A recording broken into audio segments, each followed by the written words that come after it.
வைகோவை பொறுத்த வரைக்கும் பார்த்திங்கன்னா அவர் கட்சி ஆரம்பித்ததே வந்து திமுகவை எதிர்த்து தான் ஆரம்பித்தார். வாரிசு அரசியல் வேண்டான்னு இன்னைக்கு அவருடைய கட்சியிலே அந்த வாரிசு வந்துருச்சு. இப்போது வைகோ வைகோவை பொறுத்த வரைக்கும் அவர் சொல்கிறது அந்த கட்சி கேட்குறாங்களான்னு கேட்டால் கிடையாது. ஏற்கனவே அந்த கட்சியை வந்து முக்கால்வாசி கரைச்சிட்டாங்க திமுகவோட. எதுக்கு நீ நடத்திட்டு 4 பேர்த்துக்காக எதுக்குங்க கட்சி நடத்திட்டு இருக்கிறீங்க? அந்த 4 பேர்த்தில் 2 பேர் எதுக்கு சண்டை போட்டுக்கிறீங்க? பேசாமல் எல்லாரும் போய் திமுகவில் சேர்ந்துருங்க.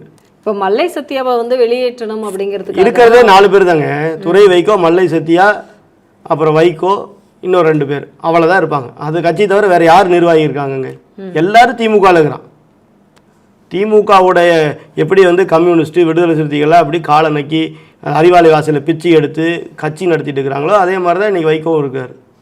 இல்லைன்னா போய் மன்னிப்பு கேள் கனிமொழியிடம் மன்னிப்பு கேள்னு இந்த கேவலமான இந்த வயசானவர் போய் கேட்பாரா? அப்போ எந்த லட்சணத்தில் இவங்க இருக்கிறாங்க பாருங்கள். வாரிசு அரசியலை எதிர்த்து உருவாக்கப்பட்ட கட்சி மதிமுக. இன்றைக்கி அதனுடைய கொள்கை என்ன, கோட்பாடு என்ன? அதனால் இவங்களுக்கு ஒன்றுமே கிடையாது. அதே பெரியார் என்ன சொன்னாரோ அது மதிமுகவுக்கும் பொருந்தும். கொள்கை கோட்பாடு இல்லாத ஒரு கட்சிக்கு தான் இவங்க எல்லாமே. அதனால் பேசாமல் கட்சியை கலைச்சிட்டு 4 பேரும் போய் திமுகவில் சேர்ந்துடலாம், வேலை முடிஞ்சது.